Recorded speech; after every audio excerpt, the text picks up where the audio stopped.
Moving into a nursing home often begins with hope, the promise of safety, care, and comfort. But for many elderly residents, the first few weeks quietly reveal something deeper and more painful, the silent loss of independence. It's not sudden, and it's not always visible. It happens slowly, moment by moment, as choices once made freely begin to disappear. In their own homes, seniors decide when to wake up, what to eat, when to rest, or how to spend the day. These small decisions may seem ordinary, but they represent the very heartbeat of independence, control over one's own life. In a nursing home, that rhythm changes. Meals are served at fixed times, medications are scheduled, and personal activities are restricted to staff availability. Even asking for a cup of tea or going for a short walk might require permission. Over time, this dependence erodes confidence and self-worth. The tragedy lies not just in the rules, but in how easily they reshape a person's identity. A once active grandmother who loved cooking might now watch others prepare her meals. A proud father who fixed everything in his home must now wait for someone to tighten a screw or fetch his things. These may seem like small compromises, but they build up into a deep emotional weight, the quiet pain of feeling powerless in one's own life. Many elders describe this as a soft prison. No one locks the doors, but the routines and limitations create invisible walls. It's the loss of agency that hurts most, the fading ability to make simple decisions that once defined independence. Some try to adapt, others grow distant or silent, their spirits dimming as they realize they're being cared for but not truly living. The lesson here is powerful. Independence is not just about being able to walk or work, it's about having a say in your own day. Families often believe they're doing the right thing by moving their loved ones into care homes, but unless the environment preserves personal freedom and respect, the emotional cost can be devastating. The loss of independence isn't loud or dramatic. It's silent, steady, and heartbreakingly human.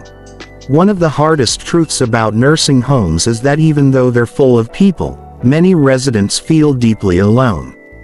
It's a quiet kind of loneliness, hidden behind polite smiles and busy caregivers. Families believe their loved ones are surrounded by care and companionship, but inside those walls, countless elderly souls sit in silence, missing real connection, the warmth of a familiar voice, the comfort of genuine attention, and the feeling of being truly seen.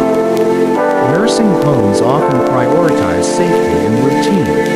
Meals on time, medications handled, beds made. But in this efficiency, something vital gets lost: emotional care. Staff members, though often kind, are overwhelmed by long shifts and too many patients. Conversations become brief and functional. Time for lunch, take your medicine, let's get you ready for bed. The human connection, that spark of friendship and laughter, slowly fades away. The elderly, once surrounded by family, friends, and neighbors, suddenly find themselves in a world of strangers. Days blend together, marked only by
their gardens, cooking their favorite meals.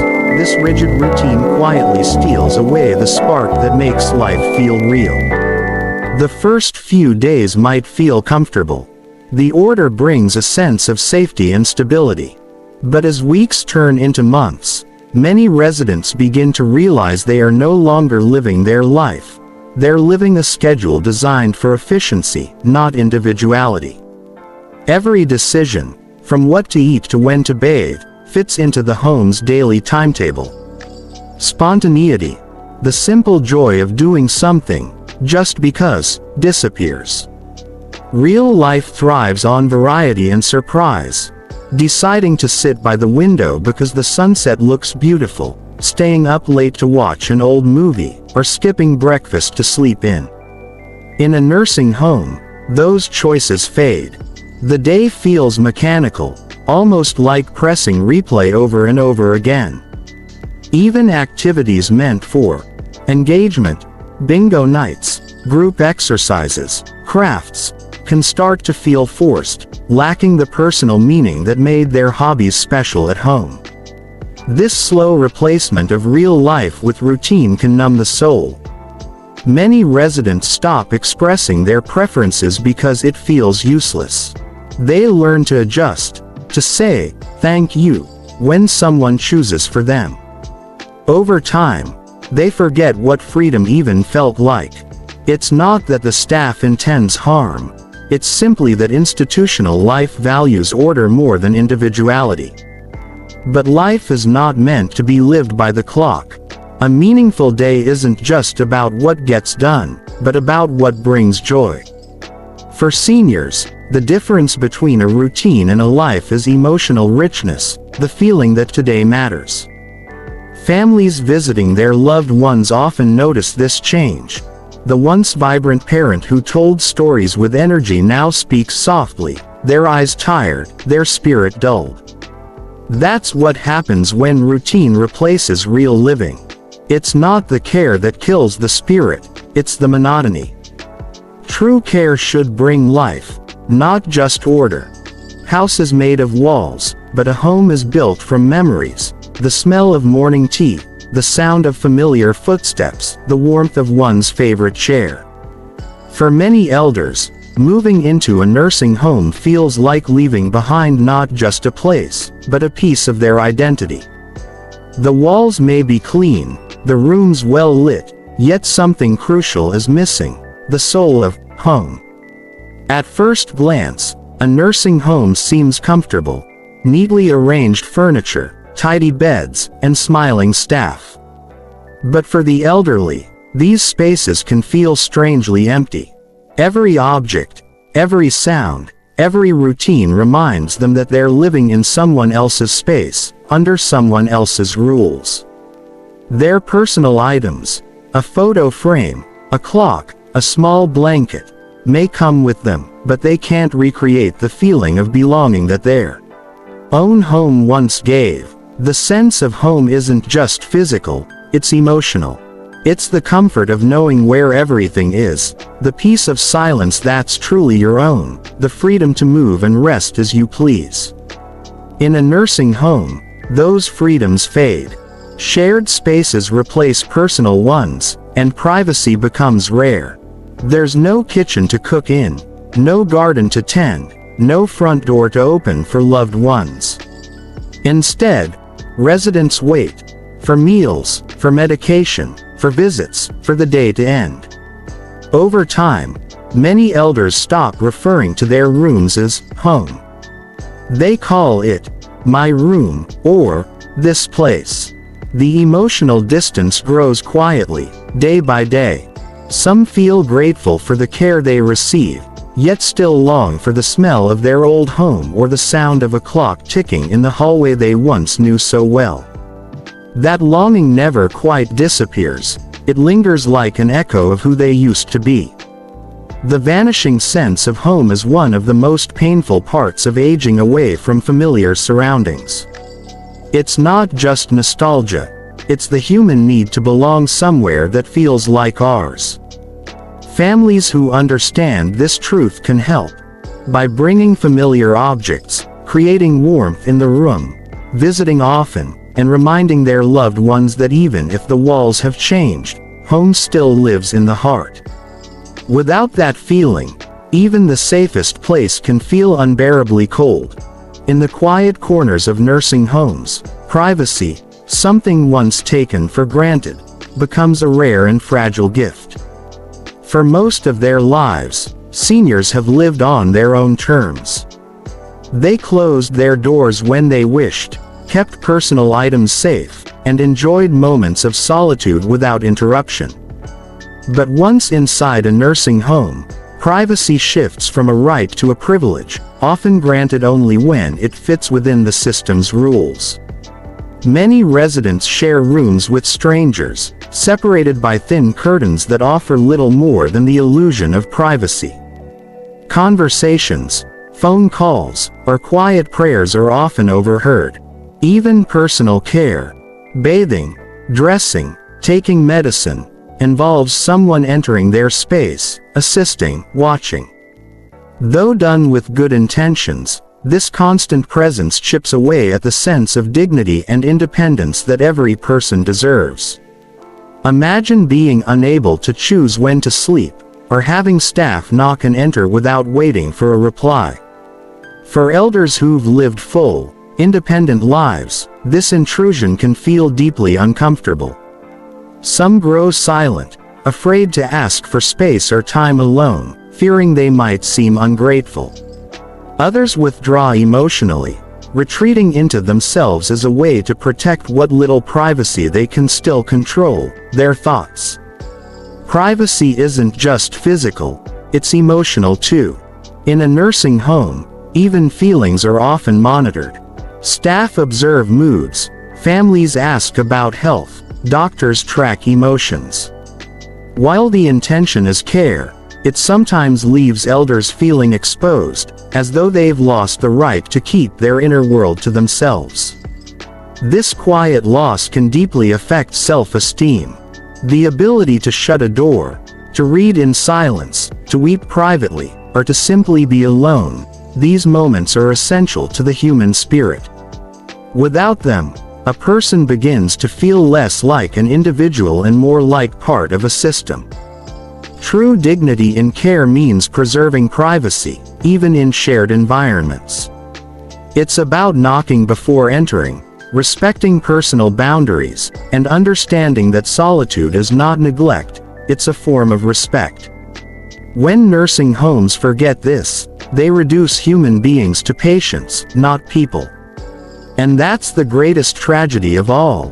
When privacy, the simplest form of respect, becomes a privilege instead of a right. In many nursing homes, everything runs smoothly. Meals arrive on time, beds are made, and medications are given without delay. From the outside, it looks perfect, even admirable. But beneath that polished efficiency lies a quiet heartbreak, emotional neglect. The elderly are often cared for in body but forgotten in spirit.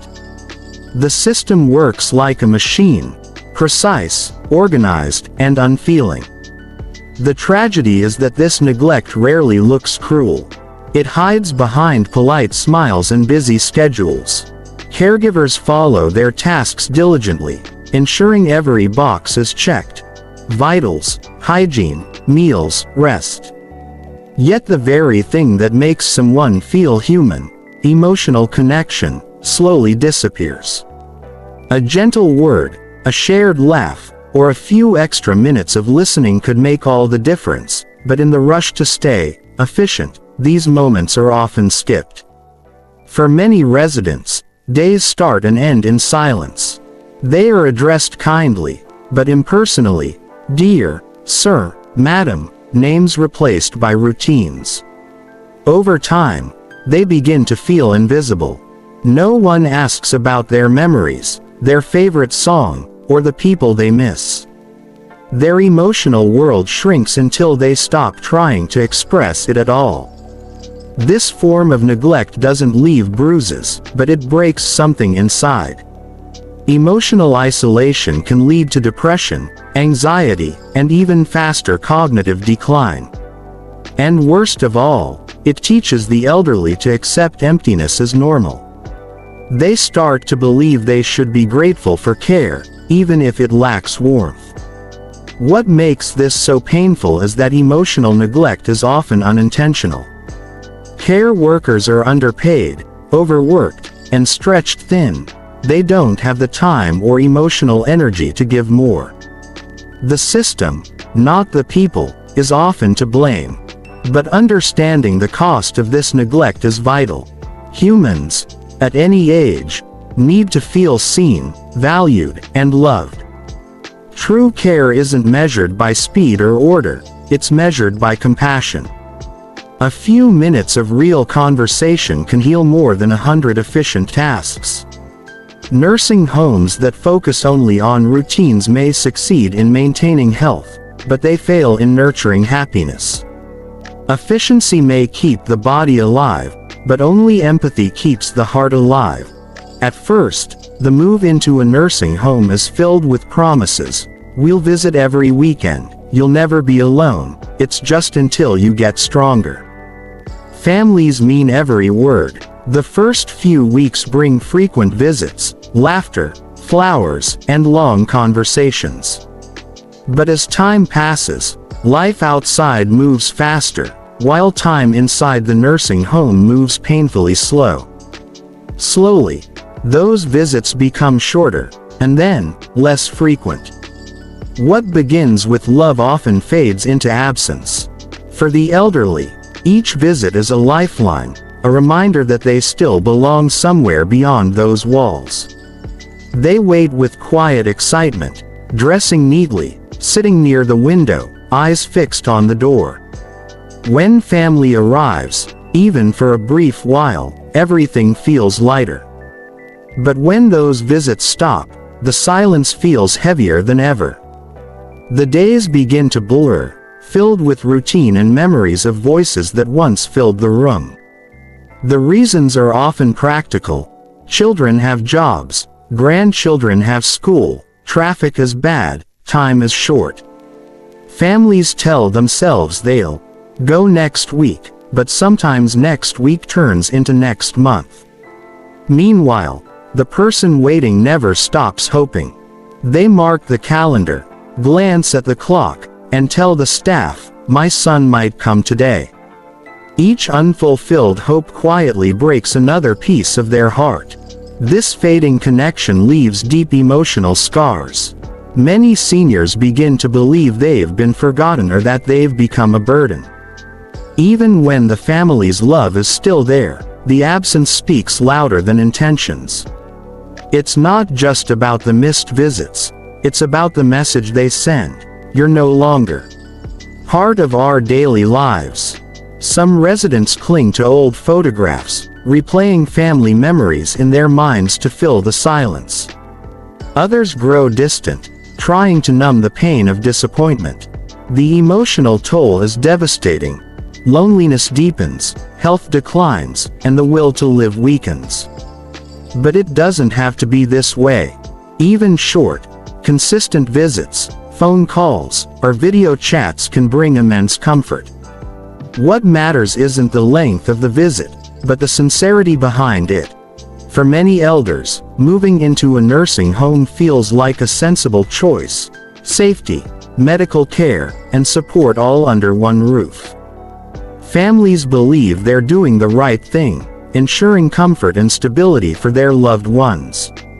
But after the move, when the initial relief fades, a quiet realization begins to grow: something irreplaceable has been lost. By the time that truth fully sinks in, it's often too late to turn back. The regret is deep, silent, and lasting. This regret doesn't appear overnight. It builds slowly, hidden in daily routines: the unfamiliar smell of the corridors, the sound of nurses' shoes echoing through the halls, the lack of laughter from children, or the scent of a home-cooked meal. Small moments trigger powerful memories. The creak of a chair, the way morning light used to fall through their old window, or the simple act of watering a plant. Each reminder whispers the same painful thought: I should have stayed home longer. For families too, regret comes later. They start noticing the dullness in their loved one's eyes, the way their energy fades with time. They realize that while physical care is being provided, emotional warmth has been quietly slipping away. Many children admit later that they underestimated the emotional cost of institutional care. They saved their parents' bodies but slowly lost their spirits. The cruel part of this truth is its timing. Once routines are set, belongings packed, and the home sold or rented out, returning becomes almost impossible. The elderly, even if they wish to leave, often no longer have the strength or resources to do so. And so, they stay, cared for, but not truly living. That's where the deepest regret lies. Not in the decision itself, but in realizing it too late. This hard truth should be a wake-up call for families everywhere. Comfort, convenience, and care are important, but they should never come at the cost of joy, freedom, and emotional connection. Before moving a loved one into a nursing home, pause and ask, are we saving them, or are we slowly taking away their world? Because once regret sets in, no amount of care can fill the emptiness of what was lost. The warmth, the laughter, and the feeling of home that can never be replaced.